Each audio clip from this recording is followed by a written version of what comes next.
G'day, my name's Dr. Warrick Bishop. Welcome to my podcast and videocast station. Really do appreciate you tuning in, and today I'd like to touch on a couple of different bits and pieces. The title of this podcast is Coffee, CAC and Questions, so let's address them.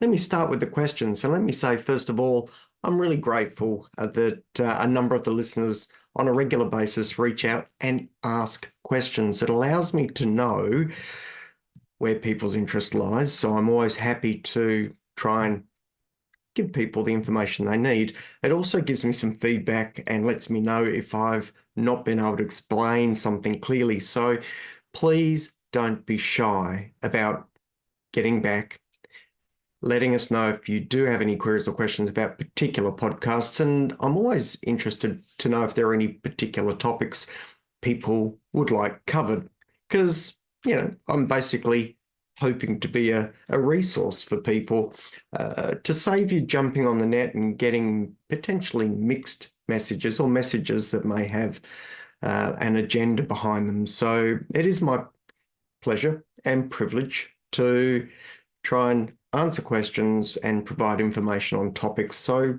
as I said, don't be shy. The email is info@drwarrickbishop.online. info@drwarrickbishop.online. And if you're stuck, just jump onto my web page and leave a message there and it'll get to me. Having said all that, I really am also grateful that people listen. I put a fair bit of time into this. I'm constantly trying to think of good information to share, and it really is heartening when I do get feedback and people let me know that they've listened, let me know that they found the information helpful or informative. So again, really do appreciate that, and let me know, because I often do these podcasts in a room all by myself and there's no immediate feedback, as you might imagine. So some feedback is always good. And if I'm on the right path, let me know. If I'm not, let me know and I can correct it. So I'm going to jump into the questions first of all. What I'd like to do is answer a question from Colin, who's asked something, I'm guessing, about atrial fibrillation, where he wants to know whether AV nodal ablation is a better option than using drugs. Well, when we think about atrial fibrillation, we're thinking about the top chambers of the heart, the atria, fibrillating, twitching, not working properly, out of sync, going rapidly and irregular. The electrical signals from the atrium then bombard an electrical gateway between the top part of the heart and the bottom part of the heart. That electrical gateway is called the AV, standing for atrium at the top, ventricular, ventricles at the bottom, node. It's not a tricky name, AV node, but that's the electrical gateway separating the top part of the heart from the bottom part of the heart. That electrical gateway is incredibly important because one of the things it does is make sure that the heart doesn't beat too quickly. It acts as a capacitor, so it stops the atrial fibrillation being directly transmitted to the ventricle, because atrial fibrillation being transmitted to the ventricle would give us ventricular fibrillation. That's not consistent with life. So that AV node is incredibly important in terms of separating and filtering some of the atrial activity from the ventricle. Colin's question is, should we ablate that AV node and put in a pacemaker to get around that issue of atrial fibrillation rate control? Well, in general terms, Colin, we tend to use drugs. The drugs appear to be safe. They tend to be good at regulating and slowing down conduction through the AV node so that we can protect the ventricle and we can get people in most situations to a well-controlled rate. In general terms, we would look at AV nodal ablation as a fairly last option in the situation where we can't slow the ventricle down and that AV node is not acting as a capacitor, is not acting as a slowing down gate as it should for that individual. Happy to cover that in more detail, but I do have a lot of that information in my Atrial Fibrillation Explained book. So if you've not had the chance to have a look at that and you'd like to have a look, maybe get it from your local library. It's also available for purchase online, but I do talk about that in there, and that would give you lots more understanding in that space. Another question I got just recently was from Jeff, and this is in follow-up to me talking about cholesterol lowering and the potential impact on the metabolic pathways that drive production of coenzyme Q10 and one of the sub classifications of vitamin K2, menaquinone 4. So both coenzyme Q10 and vitamin K2 menaquinone 4 are generated through the pathway where statins work. Jeff asked if, firstly, we know the extent that the statins alter vitamin K2 and coenzyme Q10. Well, in fact, I was reading about that just the other day, Jeff, and it turns out that there's a really intricate study done where they've done muscle biopsy looking at individuals on statin before and after a statin introduction, measuring coenzyme Q10 and also measuring the impact of coenzyme Q10 supplementation.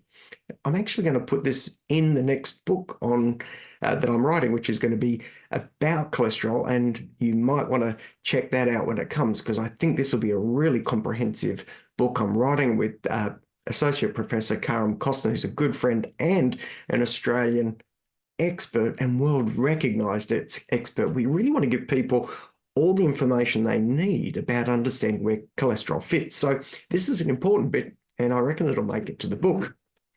What that study showed, Jeff, was that the addition of statin didn't seem to alter coenzyme Q levels within muscles. The addition of statin with side effects didn't seem to relate to changes in coenzyme Q levels within muscles. And additional supplementation of coenzyme Q10 didn't seem to relate to changed levels in the muscles, nor measurable changes in coenzyme Q10 levels if there was an alteration in symptoms. What does that mean? Maybe it means that our techniques for measuring coenzyme Q10 are just not sensitive enough. That's a possibility. Or maybe coenzyme Q10 question is far more complicated. When it comes to vitamin K2, we don't know. I threw those concepts about alteration of vitamin K2 levels related to statin interfering with the HMG-CoA reductase pathway and with ezetimibe altering absorption. I threw that out there as a thought bubble more than anything. I've not seen any data on it, but I will keep an eye out. And if you see something, please share it with me. Jeff asked 2 more questions. Let me finish off for Jeff. One of those was whether bempedoic acid has the same pleiotropic effect as statins. So for those listening and want to learn a new word, pleiotropic means that the effect is based on growth or change or structure over and above cholesterol lowering altogether. Bempedoic acid is an agent that works in the same pathway as statins, but upstream, not downstream, upstream, which means everything that the statins could impact, bempedoic acid will impact by virtue of the fact that it's further upstream, if that makes sense. So Jeff's question about bempedoic acid and what we might expect is that we don't know about those pleiotropic effects for bempedoic acid. Pleiotropic effects were used in marketing of statins, particularly a decade or more ago when there was a number of different statins on the market. And pravastatin in particular, the manufacturer of pravastatin particularly wanted to advocate pleiotropic changes. To be honest, I'm not sure that that story has really continued. We really seem to focus predominantly on LDL cholesterol and have moved away from pleiotropic benefits of statins to really LDL lowering to target for individuals is our main concern. Having said that, we know that bempedoic acid is not quite as powerful as the statins. It gives us a 30% LDL cholesterol lowering, something in that order. Statins at higher dose can give us about a 50% LDL lowering, so they're more powerful. So I hope that answers the second question about pleiotropic effects. Jeff, third question was, does bempedoic acid, in terms of its pathway, have an impact on coenzyme Q10 and vitamin K2? Well, as I've just explained, bempedoic acid works in exactly the same pathway as the statins. It's just higher up that pathway. It's upstream, if you like, and so it will have exactly the same potential effects. We just have to watch that space, in all honesty, and see where it goes. Well, there's heaps I've just covered there in terms of answering those questions. Again, thanks so much for reaching out and giving me the opportunity to do that. I do invite people to let me know if you're enjoying the podcast or not, if you've got any questions or not, and if you've got any topics in particular you'd like me to cover. I'd also be super duper grateful if you were happy to share the podcast, particularly if you found it beneficial, because I'm trying to build my rankings up a bit. And if you think it's valuable, why not share it? All right, I'm going to jump on to coronary artery calcium scores, and I just want to touch on a paper that came through fairly recently into my inbox. It's cardiovascular events with absent or minimal coronary calcification. This is from the MESA group, and the MESA group, you may or may not know, the multi-ethnic study of atherosclerosis. This has really been run by Matt Budoff and some of his colleagues in the US. They've generated so much information through this cohort of people that they've tracked with imaging information. The upshot of this particular study is that when they took asymptomatic persons with absent or minimal coronary artery calcium, they are at very, very low risk. So a 0 score remains a very powerful negative predictor of future event. But when the score went to 1 to 10, which doesn't sound like a lot, particularly when we think of a score of 100 as a pretty intermediate to high risk score, and we'd probably treat a score of 300 as high as someone who's had a previous heart attack, so we'd definitely treat them, and a score of 1,000 as very high risk, and we'd certainly be looking to drive very low targets. A score of 1 to 10 doesn't sound like a lot, but believe it or not, this increases the risk compared to a calcium score of 0 by 3 times. Now, it's a pretty low starting point, but it does show you that there's a tick up as soon as you start to get plaque in those arteries. Well, what was the last thing I was going to talk about? Coffee. Turns out about 1 billion people a day enjoy coffee. It is psychoactive. It does have all sorts of effects. It can increase your nitric oxide levels. It is a bit of a vasodilator, and of course, it wakes us up. That's what most of us start the day with. The question that I get pretty regularly, though, is it good for you or not? And I do know that coffee has within it a thing called cafestol, and I've covered this in a podcast before, so if you're interested, put cafestol in the AI bot on my webpage and look it up and find which podcast that's in. But cafestol is a compound from coffee that can actually raise LDL cholesterol. Is that a problem? Don't know. There's been all sorts of studies over the years that have looked at coffee and impact on cardiovascular health, and a 2013 meta-analysis looked at 30 plus studies in more than 1 million participants and suggested that there was lowering of cardiovascular risk for regular coffee consumers. Well, we've got even more information that came in a study released relatively recently. The study was called the Habitual Coffee, Tea and Caffeine Consumption, Circulating Metabolites and the Risk of Metabolic Morbidity study that appeared in the Journal of Clinical Endocrinology and Metabolism in recent time. Well, this was a very, very comprehensive study.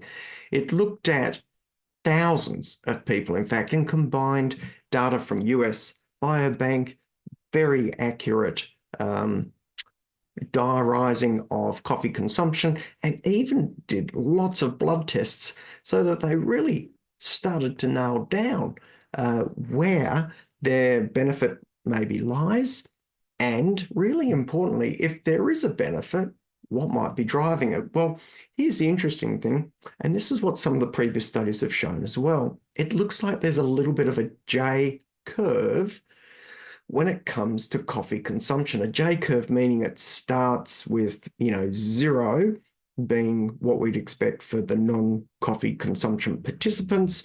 But as we see people consume 1, 2, or 3 coffees, relative risk of cardiovascular disease goes down. As we see people go past 4 or 5 coffees, relative risk comes back up. So going down and then back up, a J curve response, meaning there's a bit of a sweet spot.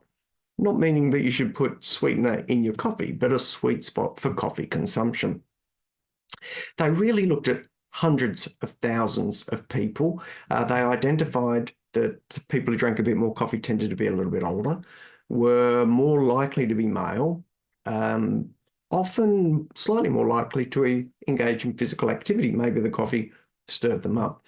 They tended to eat less processed meat, fewer vegetables, some other bits and pieces, which, including alcohol, were all adjusted for through the study.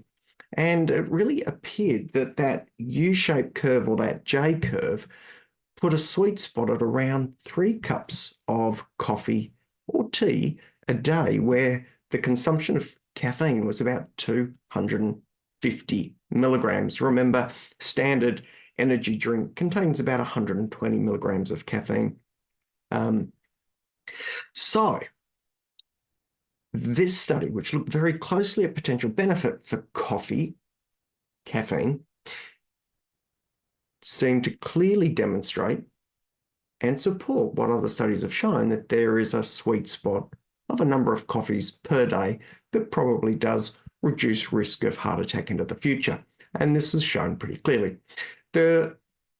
This most recent research, however, looked at measuring metabolites within the blood. They looked at nearly 170 different metabolites within the blood. Well, the really interesting one that pops up from their investigation is VLDL.